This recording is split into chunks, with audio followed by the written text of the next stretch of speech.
ইসলামী যুব আন্দোলন চুয়াডাঙ্গা শাখা কর্তৃক আয়োজিত আজকে কর্মী সম্মেলনের সম্মানিত সভাপতি, সর্বস্তরের যুবক ভাইয়েরা আমার,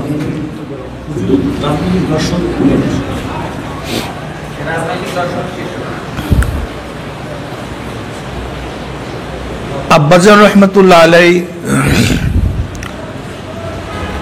তিনি একজন সমাজ সংস্কারক ছিলেন, ব্যক্তি সংস্কারক ছিলেন। তেনার দর্শন ছিল নিজে সংশোধন হওয়ার ভিত্তিতে সমাজকে সংশোধন করা।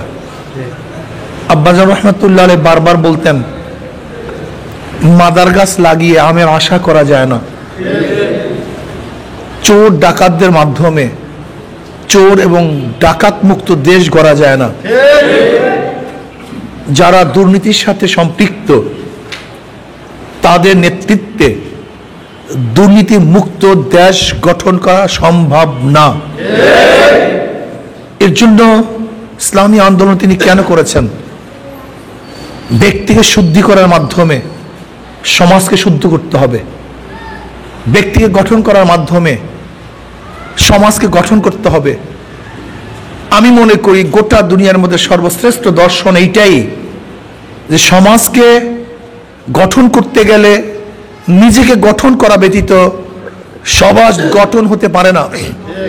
আব্বাজান রহমতুল্লাহ আলাই, সৈয়দ ফজলুল করিম রহমতুল্লাহ আলাই বারবার একটা কথা বলতেন,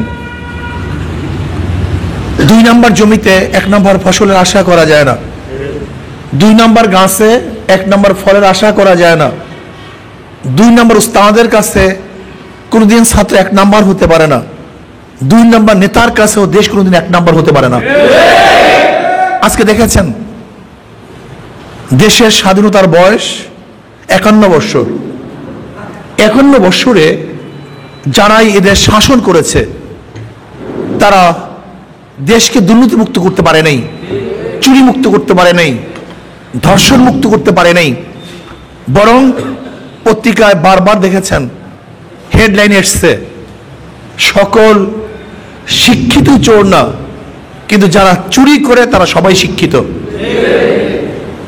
আপনারা ইদানিং পত্রিকায় দেখেছেন পরিকল্পনা মন্ত্রী বলেছে বাজেট করি 100 টাকা, গ্রামে পৌঁছে 10 টাকা, 90 টাকায় চুরি হয়ে যায়।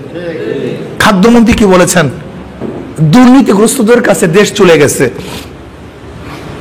বর্তমান মাননীয় প্রেসিডেন্ট কি বলেছেন? যেই পরিমাণে টাকা প্রতি বছর দুর্নীতি হয় তা দিয়ে প্রতি বছর 2টা পদ্মা সেতু করা যায়, 1টা নয় 2টা। আজকে দেশের টাকা লুটপাট হয়ে যাচ্ছে। এই বছর 85,000 কোটি টাকা সুইস ব্যাংকে জমা হয়েছে। শুধু কি তাই, এই কয়েক বছরে কোন রিপোর্টে 10 লক্ষ কোটি টাকা, কোন রিপোর্টে 14 লক্ষ কোটি টাকা দেশ থেকে পাচার হয়ে গেছে। আজকে বালিশ কেস, পর্দা কেস, তালা কেস, 1 কেজি নাট বল্টুর দাম ধরা হয়েছে 1 কোটি টাকা। এমএস, এই যে লোহার 1 কেজি নাট বল্টুর দাম ধরা হয়েছে 1 কোটি টাকা। চিন্তাও করা যায় না। আপনারা দেখেছেন আজকে শিক্ষা মন্ত্রণালয়ের অবস্থা কি? কোন এক জায়গায় প্রতিষ্ঠান করবে, একটা নারিকেল গাছের দাম ধরা হয়েছে কোটি কোটি টাকা। পত্রিকা দেখেছেন ইদানিং আসছে, একটা নারিকেল গাছের দাম, ছোট্ট একটা গাছের দাম ধরা হয়েছে অনেক লক্ষ লক্ষ টাকা। ছোট্ট একটা ডেরার ঘর যা সর্বোচ্চ হয়তো 5,000 টাকা দাম হতে পারে, তার দাম ধরা হয়েছে 5 কোটি টাকা, তার চেয়েও বেশি বা কম। মানে দেশ সব লুটপাট হয়ে যাচ্ছে। এর কারণটা কি? আব্বাজান এই জন্য দর্শন দিয়েছেন, এ চোর, বি চোর, সি চোর, ক্ষমতায় এ, সে কি করবে? চুরি করবে। হটাও এ, আন্দোলন সংগ্রাম বিপ্লব করলাম, বসালাম বি, সে কি করবে? হটাও বি, আন্দোলন সংগ্রাম বসাও সি, সে কি করবে? কারণ নেতা এবং দলের পরিবর্তন হয়েছে, নীতি ও আদর্শের পরিবর্তন হয় নাই। এর জন্য আমাদের শায়খ মুর্শিদ নওয়ারাল্লাহু মারকাদাহু, তেনার দর্শন কি ছিল? শুধু নেতা নয়, শুধু নেতা নয়, নীতির পরিবর্তন চাই। এর চেয়ে বড় দর্শন কি হতে পারে রাজনৈতিক? আমি তো মনে করি এই একটা দর্শনই এই দেশ সামনে প্রসার হতে পারে, এই দেশ এক নাম্বার হতে পারে, এই দেশ শান্তিযুক্ত হতে পারে, এই দেশ দুর্নীতিমুক্ত হতে পারে।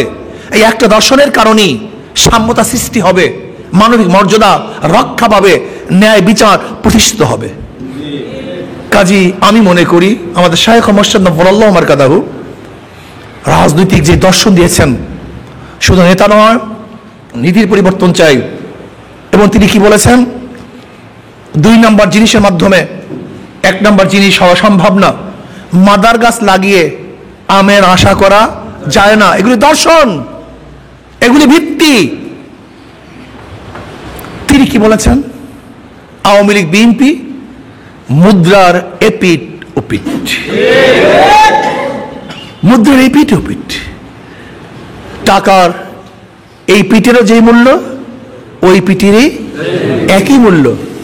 আওয়ামী লীগ এবং বিএনপির মধ্যে কোনো পার্থক্য নেই, এরা নীতি ও আদর্শের দিক থেকে সবাই সমান, সবাই সমান। মির্জা ফখরুল কি বলেছেন? বিএনপির মহাসচিব, আমি শরিয়া আইনে বিশ্বাসী না। কয়েকদিন আগে বিএনপির এক অনুষ্ঠানে নারায়ে তাকবীরের ধ্বনি দিয়েছিল, বিএনপির লোকজন অ্যাকসেপ্ট করতে পারে নাই, তারা এটা গ্রহণ করতে পারে নাই, তারা বলছে এটা ব্যক্তিগত স্লোগান। এইভাবে আওয়ামী লীগের লোকেরা তো বারবার বলছে আমরা সম্প্রদায়িকতায় বিশ্বাসী না, ইসলামের ধর্মের অমুক তমুক, ইসলামী আইনের বহুত কিছু তারা বলে থাকে। কাজী কেউ যদি মনে করেন যে বিএনপির মাধ্যমে দেশ ইসলাম আসবে, মুসলমান শান্তি পাবে, এটা ভুল ধারণা, এই ধারণা ঠিক না। বরং আমাদের শায়েখ যে বলেছেন, আমাদের পীর সাহেব হুজুর রাহমাতুল্লাহ আলাইহি, ফজলুল করিম রাহমাতুল্লাহ আলাইহি বলেছেন, বিএনপির মুদ্রার এপিট ওপিট, no Awami League, no BNP, Islam is the best. কাজে আমাদেরকে ইসলামী হুকুমত কায়েম করার চেষ্টা করতে হবে এবং ইসলামকে মজবুত করতে হবে, ইসলামকে শক্তিশালী করতে হবে। এর জন্য আমাদেরকে খাটনি করতে হবে, চেষ্টা করতে হবে। আর একটা তিনি দর্শন দিয়েছেন, ইসলাম হুকুমত কায়েম করা আমাদের দায়িত্ব না, ইসলাম হুকুমত কায়েম করার জন্য সর্বোচ্চ চেষ্টা করা আমাদের দায়িত্ব। আমাদের কাজ হলো চেষ্টা করা, সাধনা করা, সর্বোচ্চ চেষ্টা করা, সাধনা করা। সাইউ মিন্নি আল ইতমাউ মিনাল্লাহ, আমরা করব চেষ্টা, পূর্ণতা ঘটাবেন কে? আল্লাহ। কাজে আল্লাহ পাক রব্বুল আলামিন আমাকে এবং আমাদের সবাইকে এই দর্শনের উপরে থেকে আজীবন কাজ করার তৌফিক দান।